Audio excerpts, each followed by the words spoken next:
Shri Venkateswara gold తాకట్టులో ఉన్న మీ బంగారాన్ని విడిపించి కొనబడును.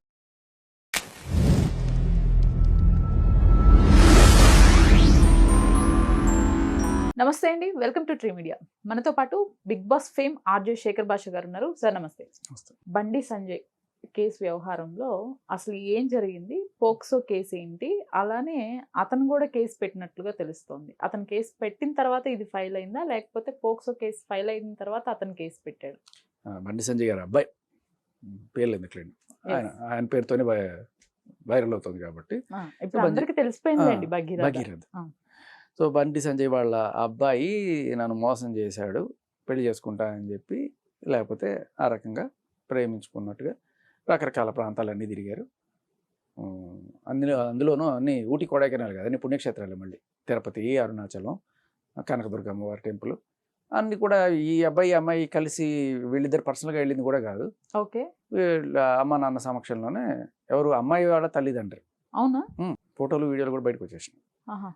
So it's in their knowledge, చాలా క్లియర్ కట్గా వాళ్ళు అల్లుడు అవుతాడని అనుకున్నాడో ఏమో మరి తెలియదు, అదే కనబడుతుంది వాళ్ళ బాడీ లాంగ్వేజ్లో. అత్తగారితో మాట్లాడడం కానీ, కేకులు తినిపించుకోవడం కానీ, ఇవన్నీ కూడా కనబడుతుంది. అంటే ఒక ఫ్యామిలీలో అల్లుడిని ఎలా ట్రీట్ చేస్తారో వాళ్ళు ఈ అబ్బాయిని అలా ట్రీట్ చేసుకుంటూ ఉన్నారు. ఓకే, అది వాళ్ళు మరి ఎక్స్ప్లిసిట్గా ఈయనకి చెప్పారా, లేదు. సో ఇప్పుడు ఏమవుతుందంటే, ఈయన ఈ బండి సంజయ్ గారి అబ్బాయి మీద కొన్ని ఆల్రెడీ కంప్లైంట్స్ ఉన్నాయి. లైక్ ఏదో గొడవలకు పోతాడు, కొట్టాడను, ఇంకా చాలా చాలా ఉన్నాయి. అవును, ఇంతకు ముందు వీడియోస్ కూడా వైరల్ అయినాయి, ఓల్డ్ వీడియోస్. సో ఇవన్నీ తెలిసిన తర్వాత కూడా అటువంటి వాడిని అల్లుడు చేసుకుందామని అనుకుంటున్నారు వాళ్ళు. దీనికి కారణం ఏమై ఉండొచ్చు? పెద్ద ఫ్యామిలీ, పొలిటికల్ బ్యాక్గ్రౌండ్ ఉంది, పవర్ ఉంది, ఆస్తి ఉంది. అంతకన్నా మించి అమ్మాయికి ఏం కావాలి? అమ్మాయి సెటిల్డ్, వీళ్ళకి డబ్బులు లేవని కాదు, ఉన్నా కూడా ఏమని ఆలోచిస్తారు జనరల్గా? అబ్బాయి అయితే అమ్మాయికి డబ్బులు లేకపోయినా చేసుకుంటారు. అమ్మాయిని ఇచ్చేవాళ్ళు ఏమవుతారు? రిక్షా ఉన్నవాడు, కారు వాడికి, కారు ఉన్నవాడు బేజ్ ఉన్నవాడికి ఇద్దాం అనుకుంటారు. ఆ కోణంలోనే వీళ్ళు ఆస్తిపరులు అయినా కూడా ఆ ఫ్యామిలీతో మనకి రిలేషన్ ఉంటే సెట్ అయిపోతుందేమో అని అనుకున్నారేమో. అందుకనే ఆ వ్యవహారం మొత్తం చూస్తే చాలా క్లియర్ కట్గా అల్లుని తీసుకెళ్ళినట్టుగా తీసుకెళ్లారు ప్రతి చోటకి. సో వీళ్ళు కూడా ఉన్నారు అమ్మాయితో పాటు, చాలా క్లియర్ కట్గా ఉన్నారు. ఓకే. అండ్ ఈఎంఐ ఇచ్చిన కంప్లైంట్లో ఇవన్నీ కూడా పక్క పెట్టేసి, అంటే ఏది వీళ్ళతో ఈ అబ్బాయిని వీళ్ళతో పాటు కలిసి తీసుకెళ్ళిన పుణ్యక్షేత్రాలకి ఇవన్నీ తీసుకెళ్ళి అసలు ఇదేమి పక్కన పెట్టేసి, కేవలం ఆ మొయినాబాద్ గెస్ట్ హౌస్కి తీసుకెళ్ళాడు, మొయినాబాద్ గెస్ట్ హౌస్లో ఫోర్స్ చేశాడు, ఇంకోసారి ఇంకో చోట, ఇలా 1, 2, 3, 4. నేను అడుగుతా, ఏం చేస్తున్నావు నువ్వు తల్లిదండ్రిగా బాధ్యత? మైనర్ పిల్లలు తప్పు చేస్తే మైనర్లు అడగం. ఇప్పుడు ఎవడో డ్రైవింగ్ నేర్చుకోవడం సరిగ్గా రాక ఒక మైనర్ పిల్లాడు స్కూటర్ వేసుకునే వాడిని గుద్దేశాడు అనుకుందాం, ఎవరిని తిడతాం దానికి? అరే బుద్ధి ఉందా లేదా, ఎందుకు వాడికి నువ్వు స్కూటర్ ఇచ్చావు, వాడికి ఏమన్నా అయినా వాడి వల్ల రేపు ఎవరికైనా అయినా కూడా ఎవరు రెస్పాన్సిబిలిటీ? తల్లిదండ్రులు షుడ్ బి హోల్డ్ రెస్పాన్సిబిలిటీ కదా. అండ్ వీళ్ళకి తెలిసి ఇప్పుడు 17 ఏళ్ళ అమ్మాయి, ఏం చెప్పాలి ఆ పిల్లకి మనం తల్లిదండ్రులుగా? అమ్మ నువ్వు బాగా చదువుకోవాలి, నీ కాళ్ళ మీద నువ్వు నిలబడాలి, ఆత్మగౌరవం, ఆత్మాభిమానం, నీ సొంత సంపాదన ఇవన్నీ కూడా ఉండాలి. ఇది కదా నేర్పించాల్సింది. మంచి చదువు సంస్కారం నేర్పించడం మానేసి పొలమనే అల్లుడితో లేకపోతే అక్కడ తిరిగమ్మా ఇక్కడ తిరిగమ్మా అని చెప్పి పంపిస్తారా? ఆ గెస్ట్ హౌస్లు ఏమిటో, ఆ పార్టీలు ఏమిటో. ఇక్కడ మాకు ఏ సంబంధం లేదమ్మా, వాడే రెస్పాన్సిబిలిటీ. చట్టాలు ఉన్నాయి కదా అని చెప్పి ఇష్టం వచ్చినట్టుగా కేసులు పెట్టుకోవడానికి. తప్ప అయ్యుండొచ్చుగా, తప్ప ఒప్ప అనేది మీరు ఏం చేస్తున్నారు? దీంట్లో మొత్తంలో అతిపెద్ద తప్పు ఎవరిదైనా ఉందంటే ఆ పిల్ల తల్లిదండ్రిది. ఏం చేశారు మీరు మీ కూతుర్ని? వాళ్ళు వచ్చి ఆకులు కలిపాక చేతులు కలిపాక ఆకులు పట్టుకున్నట్టు వాళ్ళు వచ్చి అయ్యో నా కూతురికి అన్యాయం జరిగింది, అతను ఫోర్స్ చేశాడు, అది చేశాడు అని చెప్పి ఎందుకు చెప్పుకోవడం?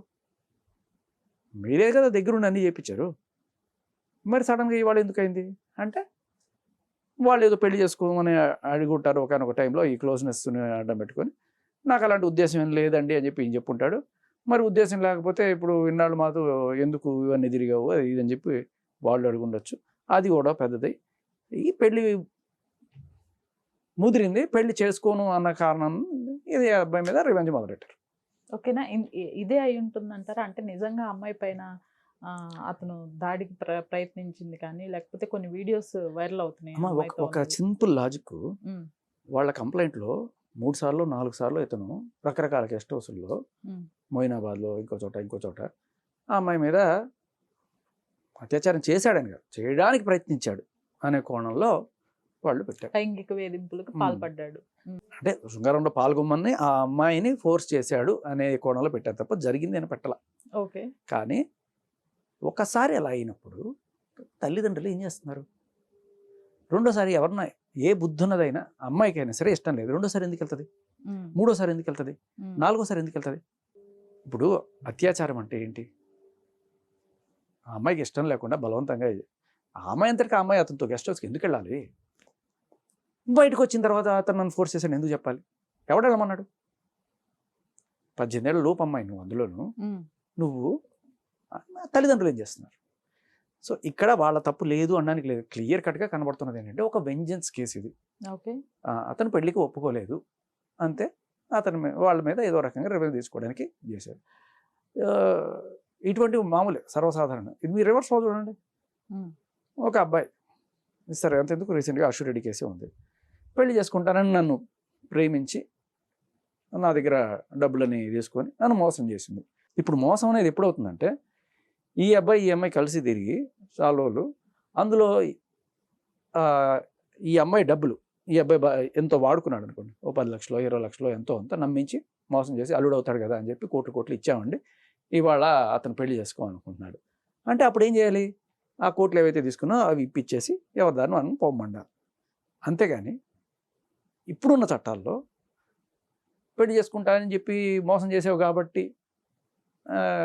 ఏదో నష్టపరిహారమో లేకపోతే అనేది ఇంపాసిబుల్. ఇప్పుడు ఈ ధర్మేంద్ర కేసులో అయినా కూడా ఎంత ఇచ్చావు డబ్బులు అవి వెనక్కి తీసుకో, ఇక్కడ చీటింగ్ కేసే. అంతేగాని నువ్వు పెళ్లి చేసుకోలేదు కాబట్టి నువ్వు మోసం చేసావు కాబట్టి నీ జైల్లో పడేస్తాను అశ్వరెడ్డిని అని చెప్పి లేదు కదా. నువ్వు ఎంత ఇచ్చావో అవి తీసుకో వెనక్కి, అంతే. It's as simple as that. ఇప్పుడు దీనికి ఇంకా క్లియర్ కట్గా వీళ్ళ అమ్మా నాన్నని కూడా మనం బాధ్యులు చేయాల్సి ఉంటుంది. సో ఇక కేసు పూర్వపరాల్లోకి వస్తే ఫస్ట్ ఈ అబ్బాయి కేసు పెట్టినట్టుగా చూస్తున్నాం.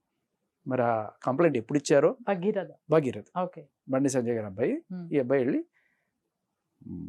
నిర్మల కరీంనగర్ అక్కడ కంప్లైంట్ ఇచ్చారు. సో ఇచ్చినప్పుడు మరి ఎప్పుడు ఇచ్చారో తెలియదు, కొంత ఇన్వెస్టిగేషన్ జరుగుతుంది, జరిగిన తర్వాత నిజాలు తెలుసుకొని వాళ్ళు ఎఫ్ఐఆర్ కట్టడం జరిగింది. దాంట్లో ఏముంది, ఇతను 50,000 వాళ్ళకి ఇచ్చినట్టు, వాళ్ళు 5 కోట్ల దాకా డిమాండ్ చేసినట్టు, ఎందుకంటే ఇట్లా నీ మీద కేసు పెడతాం అని చెప్పి బెదిరించినట్టు. మామూలుగా కంప్లైంట్ రాసేటప్పుడు ఆ సంబంధాలు ఏమీ లేదనే రాస్తారు, ఉన్నా కూడా దాని గురించి పెద్ద ప్రస్తావించకపోవచ్చు. అది ఎంతవరకు వెళ్ళినా కూడా వాళ్ళు కూడా వాళ్ళ అమ్మ నాన్న వాళ్ళు కూడా వాళ్ళు జాగ్రత్తగా అత్యాచార యత్నం జరిగింది అని రాస్తారు, కానీ అత్యాచారం జరిగింది అని రాయట్లేదు. ఎందుకంటే పెళ్లి కావాల్సిన పిల్ల కదా, ఇప్పుడు వీళ్ళు వద్దనుకున్న తర్వాత రేపు పెళ్లి జరగాలి ఆ పిల్లకి, అంతే కదా. అసలు ఇద్దరు ఇంతవరకు తెచ్చుకోవడం దరిద్రం. రేపు అమ్మాయికి పెళ్లి కావాలి కదా. ఈ ఇంత బయటకు వచ్చిన తర్వాత ఎవరికి తెలియకుండా పోయే విషయం ఏం కాదు కదా. మనం మాట్లాడుకోకపోయినంత మాత్రాన పేర్లు, అబ్బాయి కాబట్టి మనం ఓపెన్గా పేరు మాట్లాడతాం, అబ్బాయి ఏమైపోయినా పర్లేదు, అమ్మాయి కాబట్టి మనం వీడియో ప్రొటెక్ట్. కానీ మీకు నాకు తెలియకపోయి నా సర్కిల్లో ఖచ్చితంగా అందరికీ తెలుస్తుంది కదా. రేపు పెళ్లి కావాల్సిన పిల్లని ఎందుకంటే బజార్ పాలు చేసుకుంటున్నారు. ఏదో సరే పొసగలేదు, విడిపోయారు, అయిపోయింది. ఇదేంటి ఈ రివెంజ్ కేసులు ఏమిటి? ఇలా 100 ఉన్నాయమ్మా, 100,000 కేసులు ఉన్నాయి. ఇక్కడ ఈ అబ్బాయికి కలిసి వచ్చే అంశం కూడా చెప్తాం.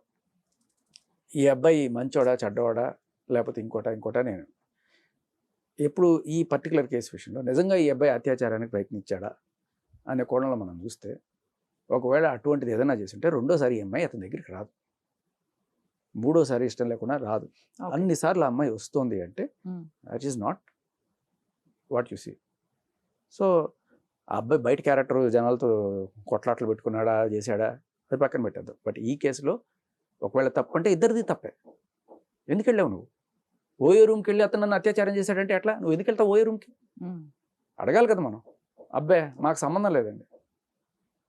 సో ఇటువంటి ఈ దరిద్రపు దీనికి ఏమవుతుందంటే ఇటువంటివి పెట్టడం వల్ల నిజమైన అత్యాచార బాధితులు ఎవరైతే ఉన్నారో వాళ్ళకి కూడా అన్యాయం జరుగుతుంది. వాళ్ళని కూడా ఇంతలే మీ అంతరికి మీరే వెళ్తారు, మీరే ఓయో రూమ్లోకి వెళ్తారు, మీరే గెస్ట్ హౌస్లోకి వెళ్తారు, మీరే బయటకు వచ్చి కేసులు పెడతారు, మేము చెవులో పూలు పెట్టుకొని ఆ నిజాలను నమ్మేస్తాం. ఇలాగే ఉంటుంది. సో ఈ కేసులో మాత్రం పర్టికులర్గా ఆ అబ్బాయి అటువంటి వాడు ఇటువంటి వాడు అని చెప్పి ప్రచారాలు జరుగుతుంది కదా. అటువంటి వాడని తెలిసినప్పుడు ఎందుకమ్మా ఇన్నేళ్ళు 1 సంవత్సరమో లేకపోతే అతనితో తిరగనిచ్చారు మీ కూతుర్ని? గెస్ట్ హౌస్లకు పంపించేంత వరకు ఎందుకు తిరిగిచ్చారు? అప్పుడంతా మీకు మంచిగా అనిపించాడు కదా కాశీలు రామేశ్వరాలు తిరిగినప్పుడు. ఇక్కడ వీళ్ళకి ఈ అబ్బాయికి ఏమవుతుందంటే, ఈ అబ్బాయి ఫస్ట్ కేసు పెట్టాడు కాబట్టి, ఓకే, తర్వాత ఈఎంఐ పెట్టిన కేసు వచ్చింది కాబట్టి ఇది కౌంటర్ కేసు లాగా చూస్తారు. రేపు కోర్టులో ఇటువంటి కేసుల్లో జనరల్గా ఏమవుతుందంటే, పోక్సో మీకు తెలిసిందే, పెట్టగానే వాళ్ళని అరెస్ట్ చేసేయడం.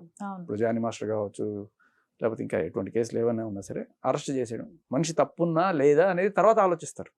ఫస్ట్ అరెస్ట్ చేసేసి ఒక 15 రోజుల్లో లేదా నెల రోజులు, జనరల్గా మనం చూస్తున్న టర్మ్ను బట్టి 40 రోజులు 45 రోజుల మధ్యలో వాళ్ళకి బెయిల్ వస్తుంది. సో అన్ని రోజులు రిమాండ్లో పెడతారు. ఇది అనఫిషియల్ శిక్ష. ఇది నువ్వు చేసావా లేదా, న్యాయం ఉందా లేదా అనేది పక్కన పెట్టేసి, జస్ట్ కేసు రిజిస్టర్ అవ్వడం వల్ల నీకు శిక్ష. అది ప్రొసీజరల్ సెక్షన్. నువ్వు నేరం చేసావని కాదు, జస్ట్ కేసు పెడితే చాలు. పోక్సో కేసు ఎవరైనా సరే నీ ప్రమేయం ఉన్నా లేకపోయినా కూడా పెడితే చాలు. అది ఇప్పుడు ఏంటండి, సిట్ విచారణ జరుపుతుంది అంటున్నారు, రకరకాల పేర్లు వినిపిస్తున్నాయి. ఇది ఎంతవరకు దీనికోసం ఇప్పుడు పొలిటికల్ అయింది కాబట్టి దీని మీద రకరకాల హడావులు చేస్తారు. ఓకే, ఇప్పుడు ఏంటంటే ఈయన బీజేపీ, సో 2 ప్రత్యర్థులు ఇక్కడ గట్టిగానే ఉన్నారు. ఒకటి బీఆర్ఎస్, ఇంకొకళ్ళు కాంగ్రెస్. సో దొరికాడు, ఎందుకు మాత్రం వదులుతారు? ఇప్పుడు మంగ్లీ కేసు ఉంది, దాంట్లో జనాలు చచ్చిపోతున్నారు, ఎవ్వడికి పట్టదు. ఒకడు వచ్చి మాట్లాడారు. మన ప్రజలు గెలిపించుకున్న మన ప్రజా నాయకుల యొక్క గొప్పతనం అందరూ తెలుసుకోండి. ఆ పార్టీ ఈ పార్టీ అని లేదు. ఏ పార్టీ నాయకుడైనా సరే ఇలా మంగ్లీ కేసులో చనిపోతున్న బాధితుల గురించి వచ్చి ఆ చనిపోయిన ఫ్యామిలీ దగ్గరికి వెళ్ళి, ఒక్క ప్రధాన ప్రతిపక్ష నాయకుడు కానీ, అధికార పక్షంలో ఉన్న మంచి ఒక మినిస్టర్ ఎవరో కానీ, లేకపోతే అంతెందుకు బీజేపీ వాళ్ళైనా సరే ఎవరైనా వెళ్ళి చేశారా? లేదు. పోనీ అది వాళ్ళకి తెలీదు అనడానికి కూడా లేదు. ఎందుకంటే ఇటువంటి చిన్న వార్త అయితేనే తెలిసిందే. ఇది ఇన్నాళ్ళుగా ఇంత మీడియాలో ఇంత ప్రచారం జరుగుతున్నా కూడా ఒకరికి తెలియలేదా? ఒకరికి కూడా చెమకుట్టినట్టు కూడా లేదా? చచ్చిపోతున్నారు కదా మనుషులు. ఇదేదో పర్సనల్ ఇష్యూ. ఆ అబ్బాయి అమ్మాయి ప్రేమించుకున్నారో లేకపోతే సడన్గా బ్రేకప్ అయిపోతే పెట్టే కేసులు ఇవి, అంతకుమించి ఏం లేదు. దీనికోసం పెద్ద అంత హడావిడి చేస్తున్న వీళ్ళకి కనీస బాధ్యత లేదమ్మా. ఇది మన రాజకీయ నాయకుల గొప్పతనం. మన ఆ పార్టీ ఈ పార్టీ అని తేడా లేదు. వాళ్ళకి ప్రజల సమస్యలతో పని లేదు. రాజకీయ ప్రత్యర్థుల మీద బురద జల్లడంలో వచ్చే మజా ప్రజల సమస్యల్లో పోరాడితే వాళ్ళకి రాదు. ఇది క్లియర్ కట్. దానికోసం మన కళ్ళ ముందు కనపడుతున్న ఎగ్జాంపుల్స్. అశూర్ రెడ్డి కేసు గురించి ఎందుకు మాట్లాడలేదు వీళ్ళు? ఇది కూడా ఎలాంటిదే కదా. అబ్బాయి మోసపోయాడు, పోనీ అబ్బాయి మోసపోయాడు అని చెప్పి కేసు పెట్టుకున్నాడు. దాని గురించి ఎందుకు మాట్లాడరు? ఎందుకంటే అక్కడ ఏ రకమైన రాజకీయ లాభం లేదు మనకి. సో అది పర్సనల్ ఇష్యూ, ఇది పర్సనల్ ఇష్యూ. దాని గురించి మాట్లాడరు, దీని గురించి మాట్లాడతారు. Just because Bandi Sanjay is involved. ఆయన రాజకీయ పరంగా ఆయన ఏదో రకంగా పట్టుకుని లాగచ్చు. మంచిది. బట్ పోక్సో కేసు అంటే 18 years ఏజ్ నిండకుండా తన కన్సర్న్తో తను వెళ్ళినా కూడా అది ఆ నేరం అబ్బాయిదే అని చెప్పేసి శిక్ష పట్టడం చూస్తాము. శిక్ష పడడం లేదు. మీరు గమనిస్తే ఓకే, ప్రొసీజర్ వేరు, లీగల్ అసెస్మెంట్ వేరు. ప్రొసీజర్ ఏంటంటే మీది తప్పు ఉన్నా లేకపోయినా ఒక కేసు ఎఫ్ఐఆర్ పడిందంటే అబద్ధం కేసే అని అనుకుందాం, అందరికీ తెలుసు. అయినా కూడా ప్రొసీజర్ ఏం చెప్తుందంటే వీడిని తీసుకెళ్ళి లోపలేయండి. ఫస్ట్ లోపలేసిన తర్వాత వాడు 1 నెల రోజులు ఇలా ఉన్న తర్వాత అప్పుడు వాడికి బెయిల్ ఇస్తారు. బెయిల్కి వచ్చిన తర్వాత అతను హైకోర్టులోనూ క్వాష్ చేసుకుంటాడు. తప్పు నాదేం లేదండి, కావాలని చేశారంటే అప్పుడు కొట్టేస్తారు. కొట్టేసి మరి 1 నెల రోజులకి ఏంటంటే అంతేనండి, మా ఇండియాలో చట్టాలు ఇలాగే ఉంటాయి, నువ్వు నిర్దోషి అయినా సరే నువ్వు పడాల్సిందే. సో ఇది ఇప్పుడు జానీ మాస్టర్ కేసులో బెయిల్ చూశారు మీరు. ఆ బెయిల్ ఇచ్చినప్పుడు జడ్జి ఏం చెప్పారు? ఆవిడ 17 ఏళ్ళ లేకపోతే ఇంకోటి 18 ఏళ్ళ కాదు, ఆవిడ క్లియర్ కట్గా ఆవిడ కాన్షియన్స్తోనే ఆవిడ మూవ్ అయిందనే విషయం అర్థమవుతుంది. ఆవిడ she matured enough to take her own decision అని చెప్పి ఒక లేడీ జడ్జి గారు ఇచ్చింది. మళ్ళీ మగవాళ్ళు కూడా కాదు, గుర్తుపెట్టుకోండి. శ్రీదేవి గారు, హైకోర్టు గౌరవ న్యాయమూర్తి గారు, అంత క్లియర్ కట్గా ప్రస్తుతం ఇప్పుడు చూస్తున్న ప్రైమా ఫేసి ప్రకారం. ఎందుకంటే దాంట్లో క్లియర్ కట్గా నేను మాస్టర్ని ప్రేమించాను, పెళ్లి చేసుకుందాం అనుకున్నా, ఇవన్నీ ఉన్నాయి. బట్ పోక్సో కేసులు పెడతారు. ఇక్కడ ఏంటంటే సగానికి 99% కేసులు ఇవే. ప్రేమించుకుంటారు, ఏదో బ్రేకప్, గొడవ జరుగుతుంది, కొట్టడమో తిట్టడమో ఏదో జరుగుతుంది. ఆ కొట్టడానికి తిట్టడానికి రివెంజ్ తీర్చుకోవాలి కదా. నన్నే కొడతావా, నేను ఎలా, ఆ కొట్టడానికి ఏదో కారణాలు ఉంటాయి. ఈవిడేదో తిట్టుంటుంది, ఆయన ఏదో కొట్టుంటాడు, లేకపోతే ఈవిడ కొట్టుంటుంది, ఆయన కొట్టుంటాడు. ఈ గొడవని ఈ రకంగా బయటకు పెడుతుంది. సో ఇలా ఇదే కాదు, వందల కేసులు మీరు ఇలాంటివి చూడొచ్చు. మన కర్మ, మన దరిద్రం ఏంటంటే మన చట్టం అలా ఉంది. ఈ పోక్సో అనేది రీసెంట్గా తీసుకొచ్చిన చట్టం, ఇంతకుముందు లేదు. ఈ ఏజ్ గ్యాప్ కూడా 18 ఏళ్ళు అనేది మీరు చెప్తున్నారు, 18 ఏళ్ళు కాదు, ఒకప్పుడు 16 ఏళ్ళు. Consent age for girl is 16 years. మన సినిమాల్లో ఏం చెప్తారు, 16 ఏళ్ల వయసు టడడా. అప్పుడు ఎప్పుడో శ్రీదేవి గారు 16 ఏళ్ళ వయసు సినిమా కూడా తీస్తారు. ఆ 16 ఏళ్ళ వయసులోనే ఆవిడ ప్రేమించుకోవడాలు, పెళ్లిళ్ళు చేసుకోవడాలు, పిల్లల్ని కనడాలు ఇన్ని కూడా జరిగిపోతాయి. బట్ ఇవాళ వచ్చి సడన్గా ఒకటి చెప్తాడు, 16 కాదు 18 అని. అవును సార్, నిజం చెప్పాలంటే అప్పటికి ఇప్పటికీ ఆడవాళ్ళలో ఆ మెచ్యూరిటీ లెవెల్స్ పెరుగుతున్నాయి. ఇదివరకు తెలియదు, ఇప్పుడంతా గూగుళ్ళు, జెమినీలు, చాట్ జీపీటీలు అన్నీ వచ్చేసిన తర్వాత ఈ వాట్ ఈజ్ వాట్ అనేది అమ్మాయిలకి 14-15 ఏళ్ళకే తెలిసిపోతుంది మొత్తం క్లియర్ కట్గా.